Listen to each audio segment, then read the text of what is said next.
Hey everyone, welcome to another hot take. Sean Gillis has been dropped from Saturday Night Live, and you got to think that the people on Saturday Night Live, who I'm sure had known this guy at least a little bit, must be saying to themselves, we're not Trump supporters. Why are you going after us? Why are you going after one of the SNL cast members? Because again, I haven't seen Sean Gillis. I don't know his material. I'm not familiar with his work. But I promise you, he's not some crazy KKK guy with a hood. The fact that he got on Saturday Night Live probably means his politics are left-leaning, at least a little. So there was already stories about this. Andrew Yang came out and said, hey, I don't, he didn't say he didn't have a problem with it per se, but he wasn't like bashing the guy, and he's Asian. I mean, this is the Wokeness Act 2. And maybe it's because I'm a screenwriter, I see everything in the 3 acts, but I think we're in the middle of Act 2. And the wokeness is gathering its dark forces and it's really getting dark now, and it's really just turning on everyone. So I think the pushback is coming against this PC culture. Everybody's going down. Everybody's being taken down. No one can be forgiven. No one can be ignored. Everybody's a racist. Everybody's a misogynist. Everybody's everything.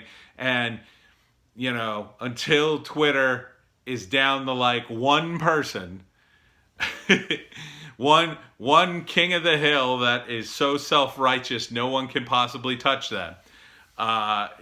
Will we ever hear the end of this? I think the end of this wokeness is coming very soon. And as I've been saying, the people who push this stuff, you guys, I advise you now to turn away because your careers are on the line.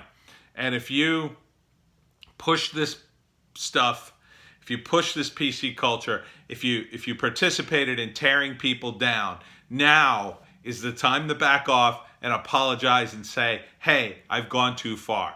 Because once we pass this point where people are so sick of the wokeness, they're just done with you, anyone associated with that time period will be out forever, and they will not work again, I think.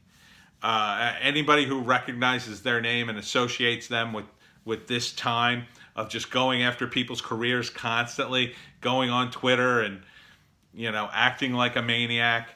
Who did something smart was Alyssa Milano, because she had this meeting with Ted Cruz about guns, and it was a very civil meeting. It wasn't this screeching.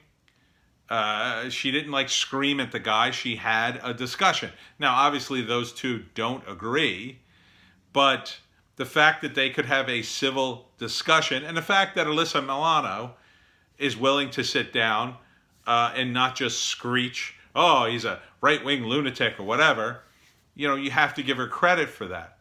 Now, some people won't. I think some people on Twitter and elsewhere will be like, oh, she's betrayed us, or, oh, Ted Cruz, he's a monster. Oh. But this is exactly what needs to happen. There needs to be dialogue between two sides. And really, the left needs to come home again. They were on the right side of history for so long on a lot of social issues, and now they've just lost their way.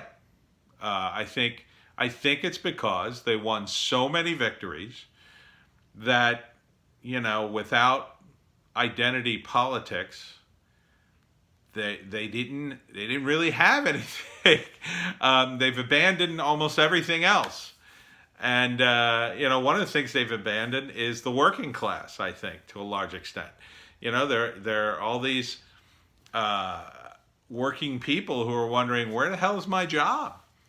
Where are the jobs? Help us with jobs. And, people on the left side of politics kind of ignored that for a long time.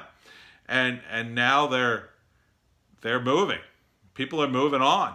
So I think we're in Act 2 of the wokeness, both politically and in the entertainment world. I don't think the entertainment world's going to change much when the wokeness is over. I don't think politically they're going to change much. I think just that, all this wokeness it's not making us any money anymore, so, keep that all to yourselves and we're moving on. And, they will hire guys like Sean Gillis in the future simply because he was one of these edgier guys who didn't, bow down to the wokeness, if you will.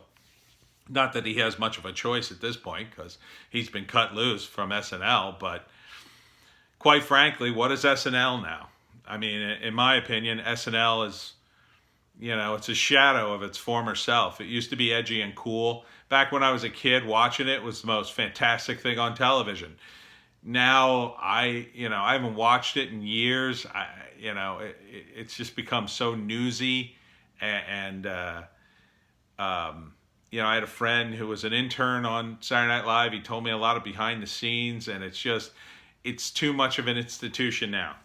Comedy should not be an institution. Comedy should, be subversive. And, since the original cast,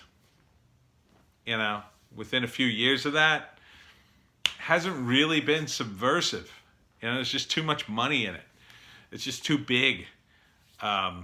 It's a brand now. You can't be subversive when you're an international brand.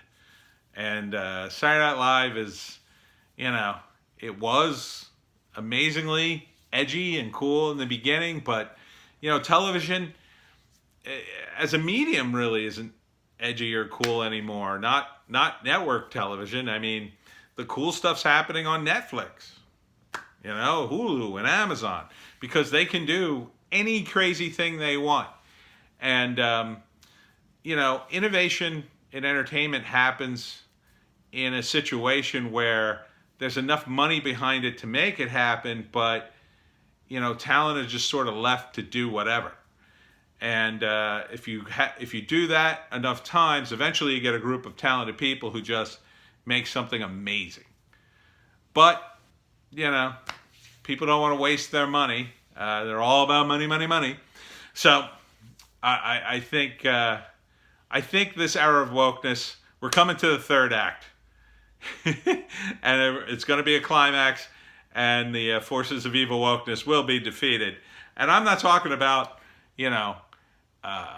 Trump supporters versus non-Trump supporters. I'm just talking about people who just want to watch comedy, live their lives, not be preached to constantly, not be told that they're horrible people, just normal people. And that includes people from all sides of the political spectrum, and these woke idiots who get on Twitter and Facebook and all these social media platforms and yell and screech at people.